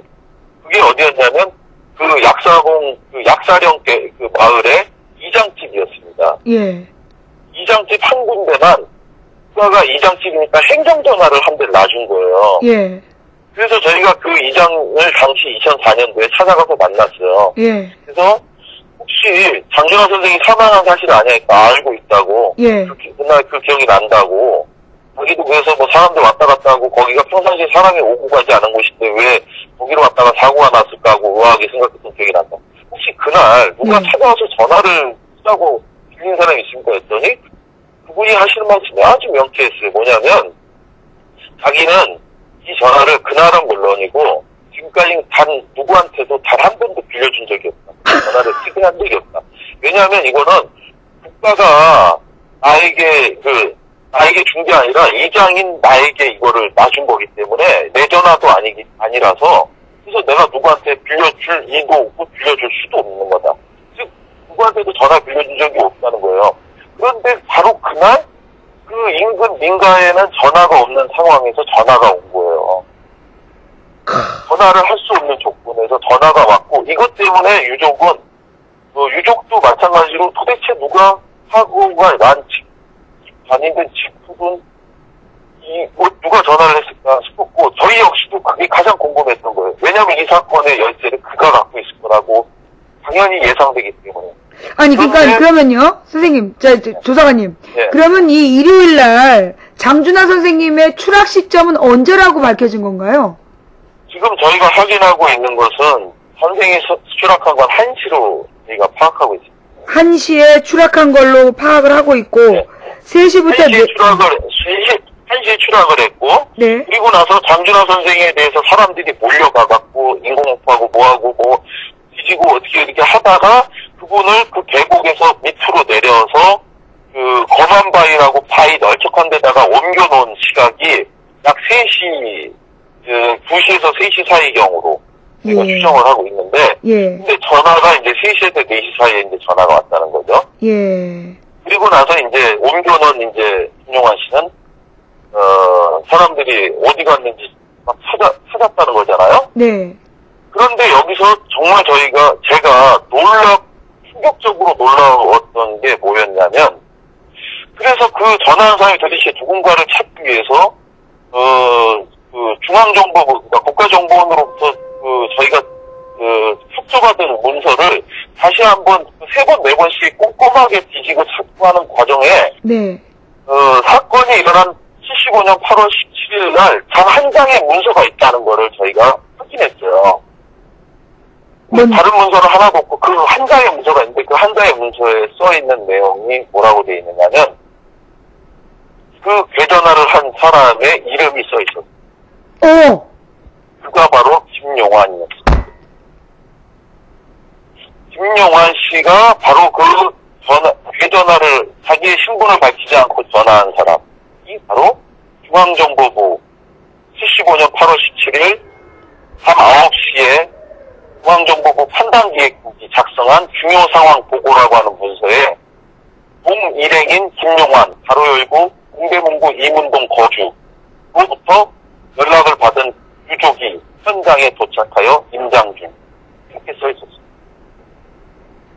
바로 그 계전화를 한 사람이 바로 사건의 목격자를 자처하는 김용환 씨였던 거고, 그가 사라진 3시에서 4시 사이에 사람들이 어디 갔나 찾았고, 그 사람이 갔다는 파출소에는 아무도 그 사람을 본 사람이 없었고, 그 사람이 전화를 했다는 거죠. 이거에 대해서 저희가 김용환 씨를 상대로 조사했죠.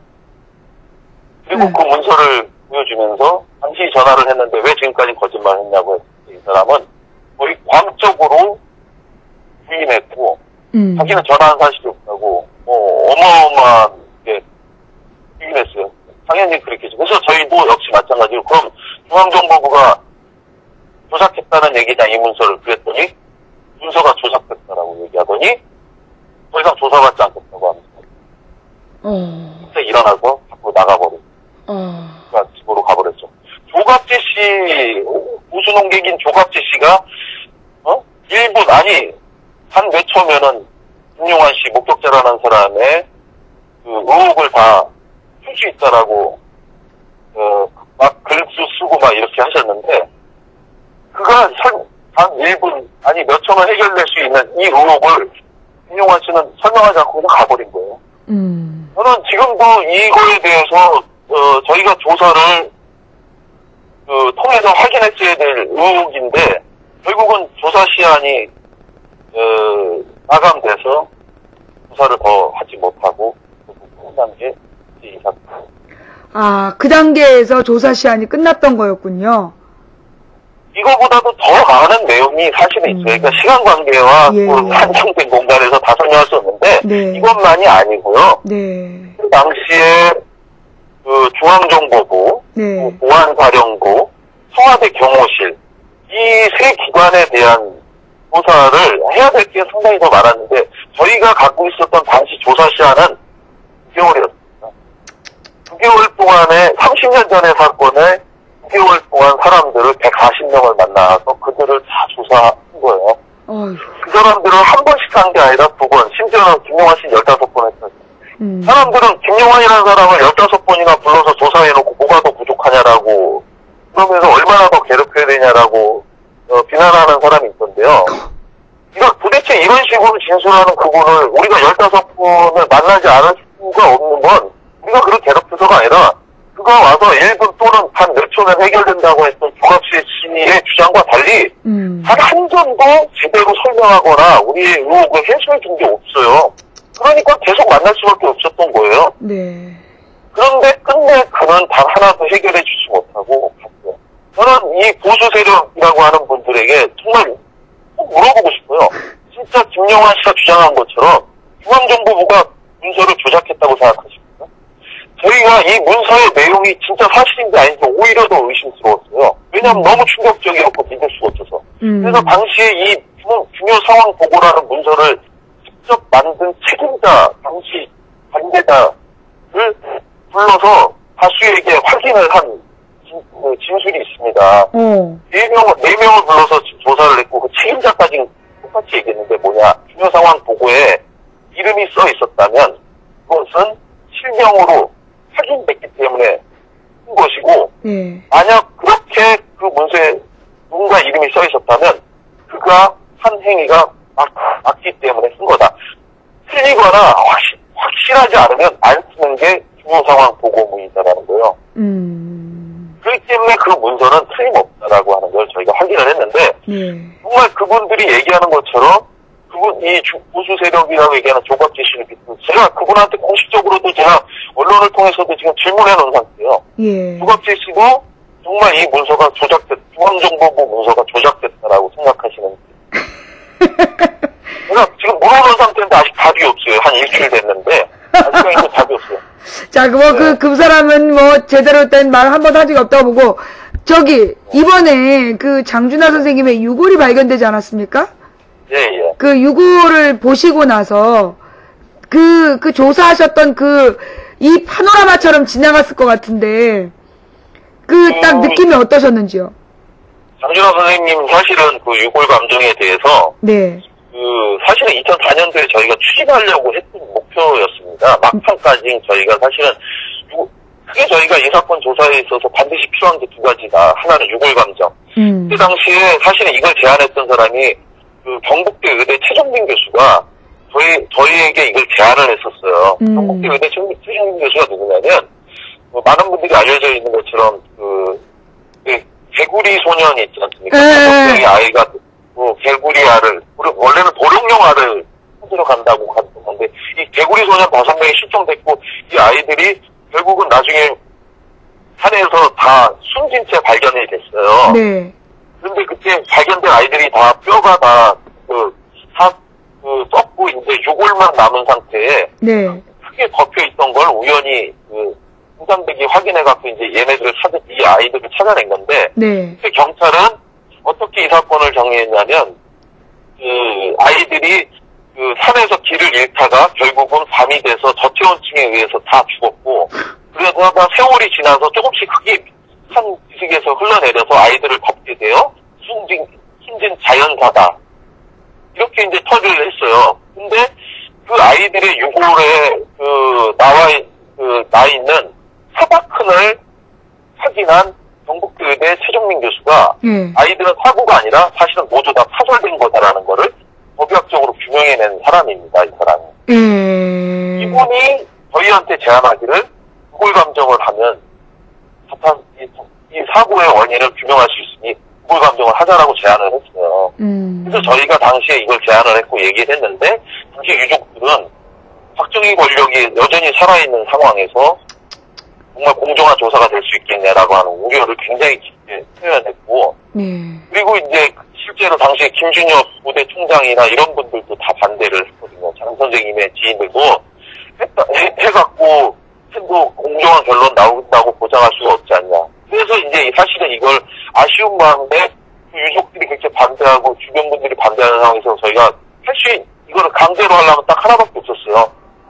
압수수색 영장을 발부받아서 가는 건데, 그렇게 하는 것은 도리가 아니고, 그래서 결국 많은 의혹과 의문이 있었으나 이제 닫았는데, 지난 이제 8월 15일 날, 저랑 같이 이제 이 사건을 조사했던 제 후배 조사관이 전화가 와서 한비리 신문 혹시 봤냐고. 왜 그랬더니, 오늘 장 선생님 유골에서 힘든 기상. 그걸 딱 본 순간, 정말 두 가지를 느꼈죠. 하나는 엄숙함을 느꼈고요. 장 선생님이 37년간 간직했던 세상의 비밀을 밝힌 것과, 또 하나는 숙명을 느꼈어요. 숙명. 사실 제가 이 사건에 대해서 제가 알고 있는 진실, 제가 알고 있는 내용을 이제 얘기를 해야 되겠다. 사실은 지금까지 조사가 끝나고 8년 동안 공개적으로 제가 이와 관련한 이야기를 하거나 글을 쓰거나 이런 적이 사실 없었거든요. 왜냐하면 이것에 대해서 다른 형태로 반드시 재조사가 될 거라고 기대했고, 그걸 믿었기 때문에 제가 조사한 모든 결론을, 자료를 전부 다 모아서 국가기록원으로 보내놨는데, 근데 국가기록원에 제가 보내는 자료가 이제 이 건으로 인해서 공개돼서 풀리면 전부 다 아실 거라고 생각을 했어요. 근데 너무 어처구니 없게 지금 국가기록원이 제가 보낸 모든 기록을 다 비공개 처리했어요. 그래서 지금 누구도 그 기록을 볼 수가 없기 때문에 이제 이 얘기를 할 수 있는 사람은 저밖에 없는 상태가 된 거예요. 그래서 제가 지금 얘기를 이렇게 하고 있는 겁니다, 사실은. 국가기록원이 이 기록을 전부 다 비공개한다는 게 얘기를 제가 듣고 너무 이런 일이 있을 수 있나. 행정안전부가 그 비공개하기로 해서 공개하지 말라고 지침을 내렸다. 어이없네. 근데 저 사실은 이것에 제가 지금 보는 건 이런 거예요. 이 당시 기록이나 내용이 사실은 국가 기밀이나 정보라고 할 수가 없어요. 왜냐하면 이거는 다 장준하 선생의 개인에 대한 불법적인 도청과 감청 등 불법 행위를 통해서 획득한 자료거든요. 이거는 정당한 절차를 거쳐서 획득한 문서나 정보가 아니라 불법행위고 범죄행위예요. 근데 이것을 무슨 국가기밀이라고 비공개한다는 것 자체가 여전히 불법행위가 지속되고 있고 그게 정당하다라고 생각하는 거예요. 이거는 정말 옳은 행위가 아닙니다. 그래서 지금이라도 당장 국가기록원이 제가 조사해서 보낸 모든 자료를 이제 세상 사람들에게 공개하고 이것을 통해서 재조사가 이루어져서 정말 저는 그런 거예요. 김용환 씨가 자기가 정말 억울하다라고 주장하지 않습니까? 네. 앞뒤 정황은 잘 안 맞고 다른 사람들은 다 아니라고 하는데 혼자 아니라고 하는 거잖아요. 예. 그런데 이분만 혼자 지금 어떻게 보면 본인의 주장이 맞다고 한다면 얼마나 억울하겠어요. 그러니까 이분이 그 의혹을 규명하고 풀 수 있도록 기회를 줘야 된다. 저는 오히려 그러려면 재조사가 돼야 되고 재조사가 되려면 그 기록을 다 풀어서 사람들한테 알려줘야 된다는 거예요. 저는 역설적으로 그렇게 본다는 거예요. 그런데 이거를 갖다가 공개도 안 하고 조사를 안 한다고 하는 건 정진화 선생도 억울하고 그걸 억울하다고 얘기하는 김용환 씨도 또 억울하고 그걸 또 억울하다고 하는 저 같은 사람도 억울하고 대한민국의 억울한 사람 천지로 만드는 잘못된 결정입니다. 그래요. 아유, 굉장히 중요한 말씀 해주셨고요. 그러니까 네. 결국은 그 유경수 여사가 서거한 게 그게 74년이었다면서요? 유경수 여사가 사망한 게 74년 8월 15일이죠. 그러면 이 인혁당 사형과 인혁당 피해자들 살인, 사법살인과 네. 장준하 선생의 의문사가 이루어지던 시절 퍼스트 레이디 역할을 당시 박근혜 후보가 하고 있었다는 건가요? 박근혜 후보가 당시 퍼스트 레이디 역할을 하고 있었죠. 그래서 실제로 대사나 뭐 유경수 여사가 하시던 나머지 일들을 다 지금 박근혜 후보가 당시에 하고 있었던 거죠. 그래요. 그 당시에 이제 그렇게 했었던 것이 사실이죠. 그런데 여기서 또 한 가지 중요한 내용이 있어요. 네. 박근혜 후보는 아버지 시대에 있었던 일에 대해서 왜 딸인 자기한테 책임을 묻냐라고 항변하고 있는 게 사실이잖아요. 그리고 많은 사람들이 또 그런 뭐 홍사덕 씨나 이런 사람들도 연좌제가 없는 나라에서 연좌제 없애자고 주장하는 사람들이 왜 그런 논리를 가지고 공격하냐라고 또 반문도 하고. 저 개인적으로는 사실 그런 내용이 맞을 수 있다고 생각을 해요. 그가 퍼스트 레이디 역할을 했지만 그 역할은 굉장히 한정돼 있었으니까 그가 그렇게 억울하다라고 얘기할 수 있는 거 충분히 가능하다고 생각을 해요. 근데 다만 한 가지는 있어요. 당시에는 이것이 아버지 박정희 시대, 박정희 대통령이 있었던 시대에 있었던 의문사였고 그 가해자가 박정희 대통령일지 모른다라고 하는 강력한 의혹 때문에 국민들이 얘기하고 있지 않습니까? 네. 그런데 만약에 지금 이 사건에 대해서 재조사를 요구하는 이 목소리를 박근혜 후보가 지금 거부하고 있지 않습니까? 조사 다 끝났다고 얘기하고 목격자 따위 다 들었다고 얘기하고 그러면서 거부하고 있지 않습니까? 이렇게 되면 이제 이것은 박정희 대통령의 일이 아니라 박근혜 후보 당사자 문제가 되고 있다는 걸 깨달아야 됩니다. 아버지가 혹시 이렇게 인권 침해와 그 범죄 행위일지도 모르는 이 사건을 그 딸이 은폐하고 가린다면 이제 이것은 박정희 대통령의 일이 아니라 박근혜 대통령 후보 당사자인 거죠.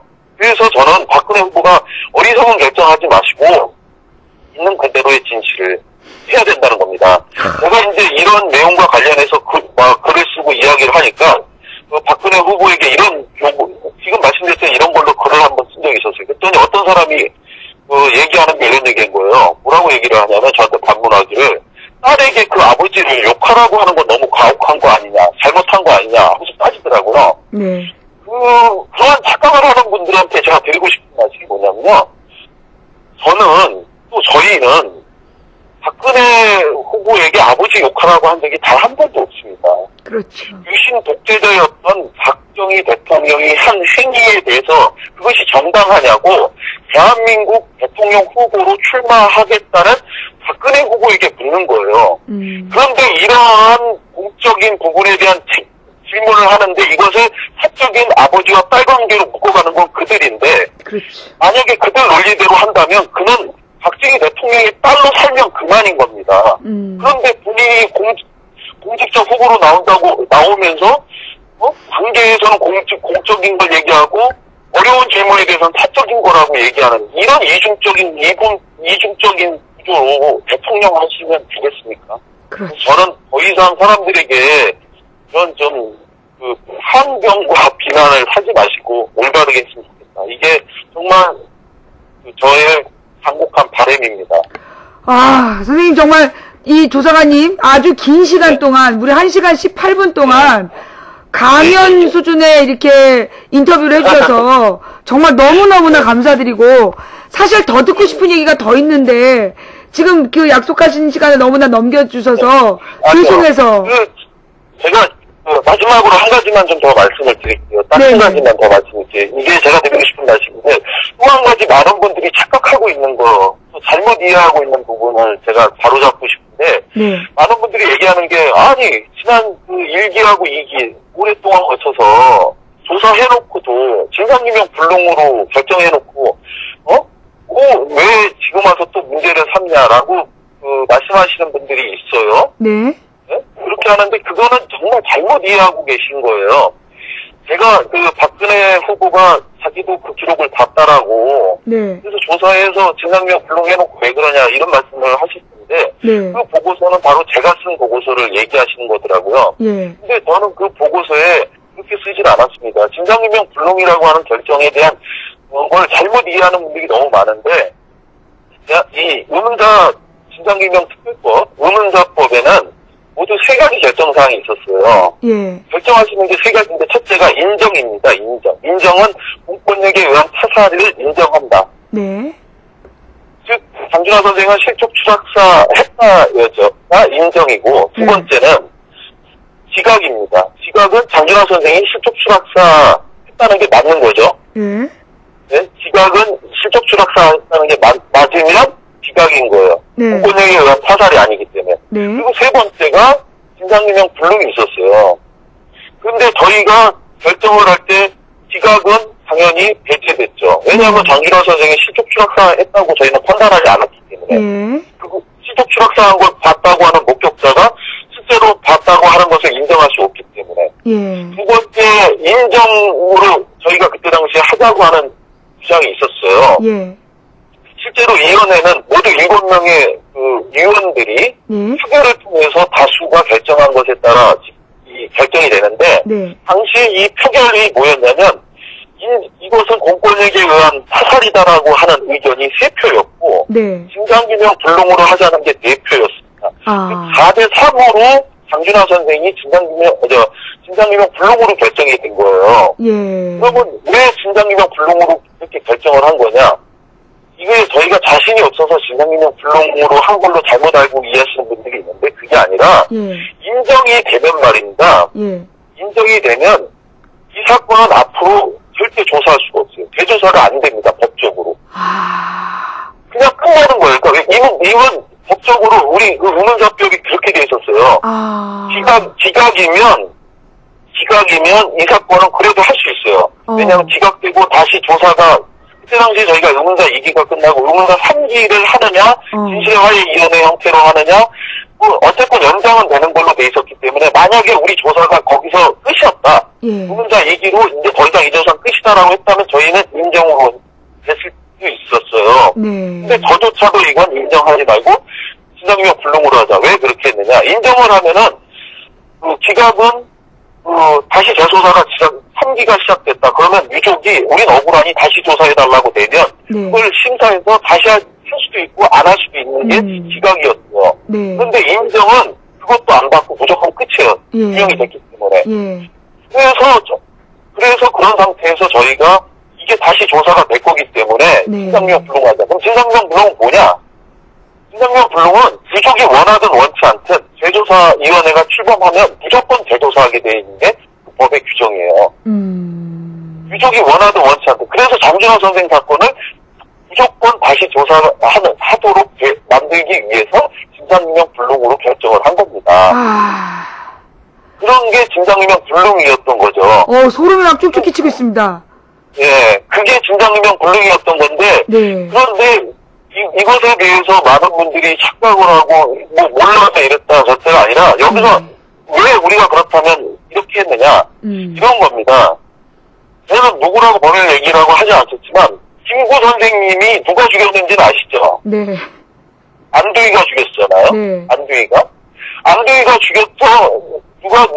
안두희가 김구 선생님을 총격해서 죽인 건 알지만 그러나 이 사건이 지금도 진실이 밝혀졌다고 다들 생각하지 않지 않습니까? 안두희의 배우가 누구인가를 밝혀내는 게 사실은 진짜 진실인데 결국은 안두희가 사망하면서 그 진실이 끝났잖아요. 장준하 선생님이 바로 우리가 인정으로 내리지 않은 이유가 그겁니다.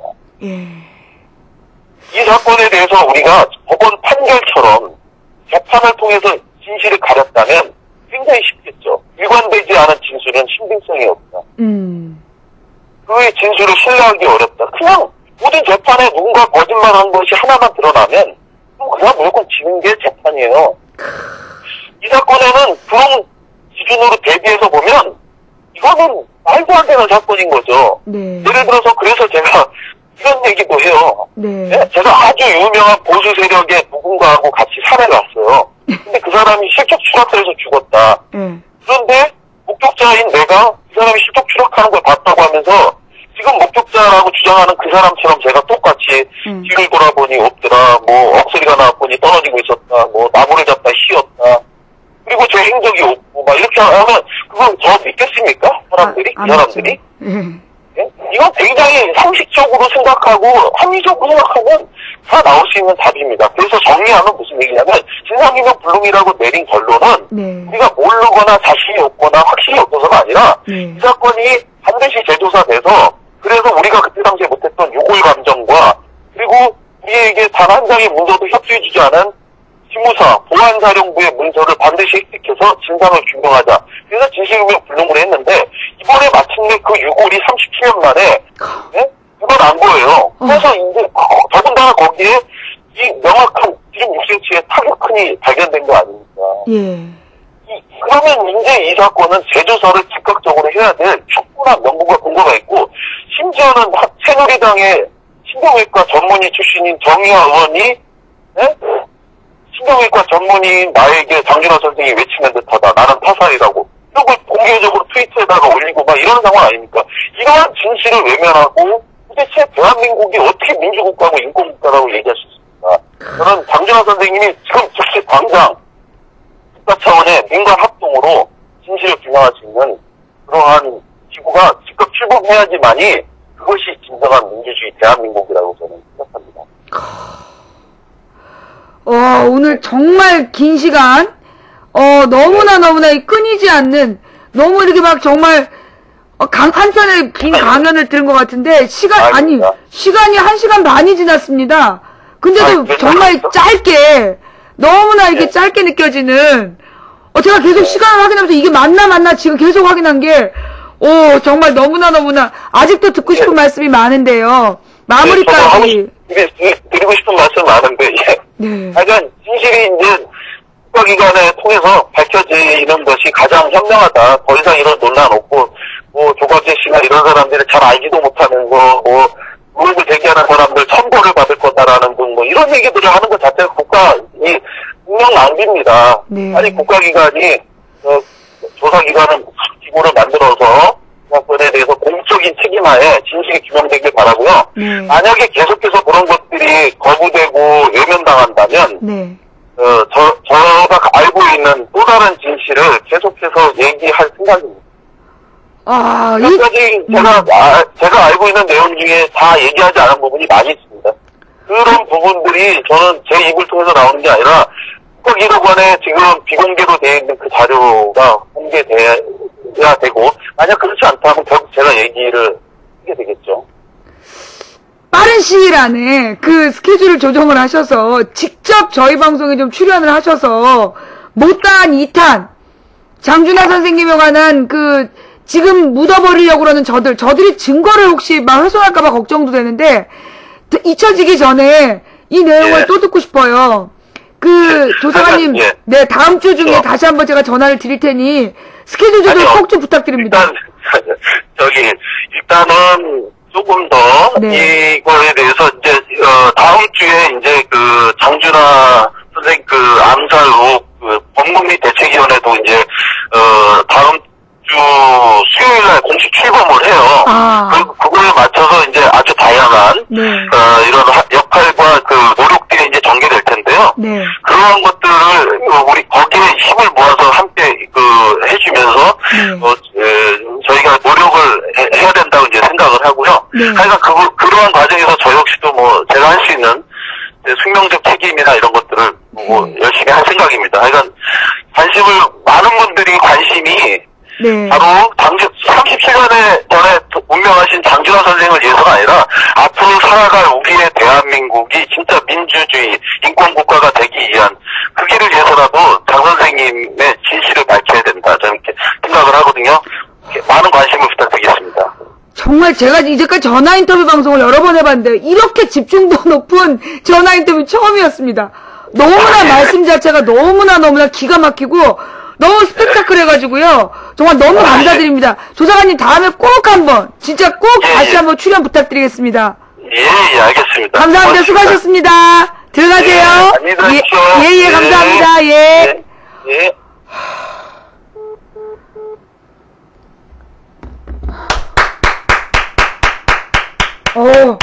그쵸, 여러분. 이게요. 아까 3시에 정확히 전화를 드려서 지금 1시간 30분 인터뷰였어요. 예. 지금 1시간 30분 인터뷰였는데 어떠세요? 너무 짧았죠? 그죠? 아니, 근데 내가 전화 인터뷰 진짜 많이 해봤는데 이렇게 사람들이 안 빠지고 더 듣는 거 처음 봤어. 그죠? 와. 어떻게 1시간 반 동안을 이거를 그렇게 세상에 이분 말씀 진짜 잘하시네. 그죠? 이게 들을 게 더 많은 것 같아요. 예. 감사합니다. 창훈이 형 고마워요. 예, 우리 이창훈, 이 인혁당 문제, 인혁당 문제에 대해서 이제 활동하고 있는 우리 이창훈 선배님 소개로, 이렇게 이제 전화 인터뷰를 연결했는데, 너무 일정이 바쁘셔가지고, 저희 방송에 출연이 안 돼갖고, 근데 정말 너무 감동적이었죠? 이거 정말 제 방송 꼭 보세요. 제가 볼 때 이거 오늘 방송은요, 우리 겨울의 서민이 가능하시면, 이분의 인터뷰 부분만, 추가 특별 편집본을 만들어서, 요 인터뷰 부분만 특별 편집본을 만들어서, 더 많은 사람들에게 이게 좀 알렸으면 좋겠어요. 예. 정말 너무너무 대단한, 저도 이거 지금 여기까지 녹화 종료를 한번 해서, 여기까지 한번 녹화 종료를 해가지고, 이 내용만 혹시 기회가 있으면 다시 볼 수 있도록 해야 될 것 같아요. 예. 진실규명 불능이라는 게 그런 의미였다. 무조건적 재조사를 위한. 인터뷰 내용 정리하라고요? 이 사람이 지금 1시간 반 동안 어마어마한 얘기가 있어도 이거 어떻게 정리를 해? 제 방송을 다시 들어요.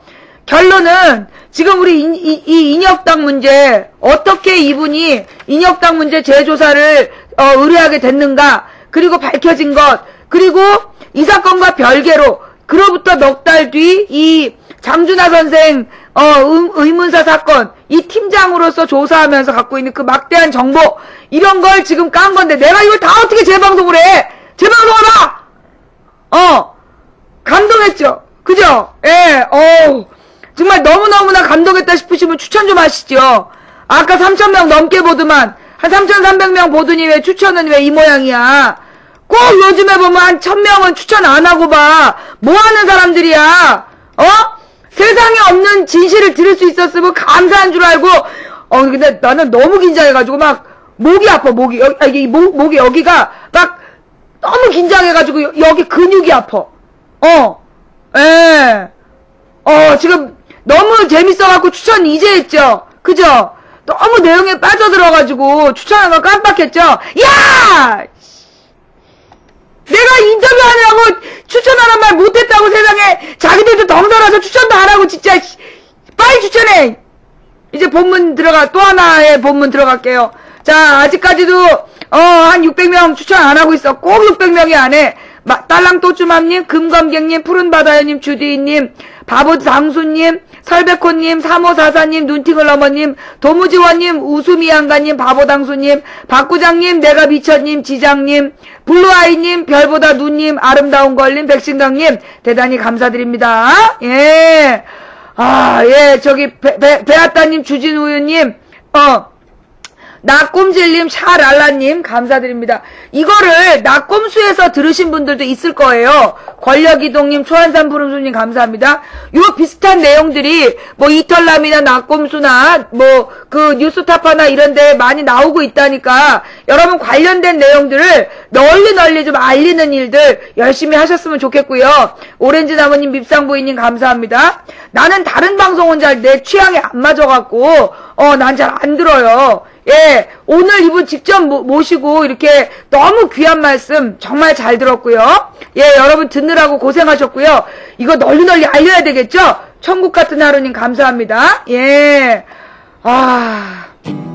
귀걸이에서 한번 듣고 다음 이야기 이어갈게요. 천국 같은 하루님, 9024님, 아자님 감사합니다. 2년 6개월로 끝이에요. 지금 남은 이야기 2개예요. 예, 민주당 총선 의원, 예, 의정부 조인기님 감사합니다. 그 성명서 발표 이야기하고 이 안철수 광주묘역 참배 어떻게 볼 것이냐. 네.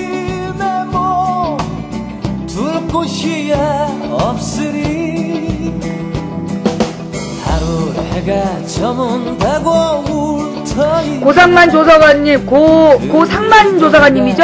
예. 하늘빛 물빛님 감사하고요. 10편 1장1절님 감사합니다.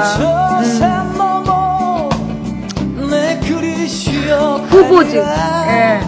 무한님 감사드리고요. 10편 1장1절님 감사하고요. 예. 그니까 뭐하러, 나주 사건을 가지고 무슨 사형제 부활 그 쇼를 해. 그러니 이렇게 들통이 나지. 시사가 정말 재밌죠. 예, 어여쁘시니님 감사드리고요.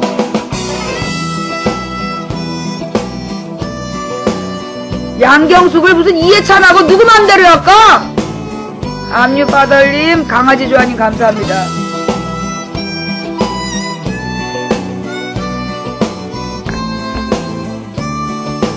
성과 제리 마미님 감사드리고요.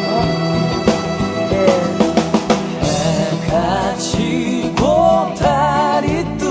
양경숙이 이회찬을 지원했다는 기사? 연합뉴스? 에일리님 감사하고요. 뭐라고 지원했대요? 기사 좀 올려봐요. 소녀맘님 감사합니다.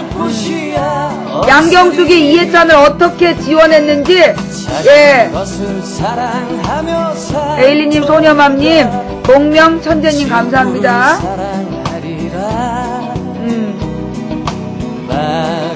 23년 전 인터뷰. 예. 아니 내가 뭘 천재야? 나는 그냥 얘기만 들어줬는데.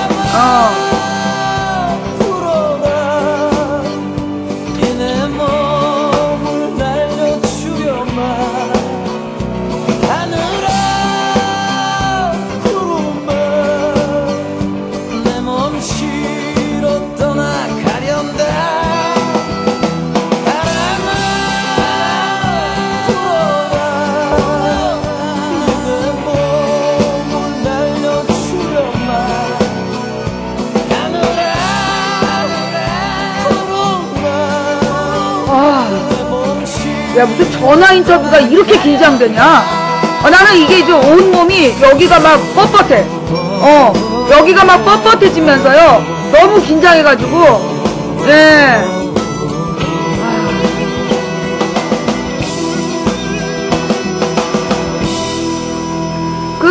양경숙, 박지원 여권 기사는요, 양경숙, 이해찬 여권 기사는 올려주시고요.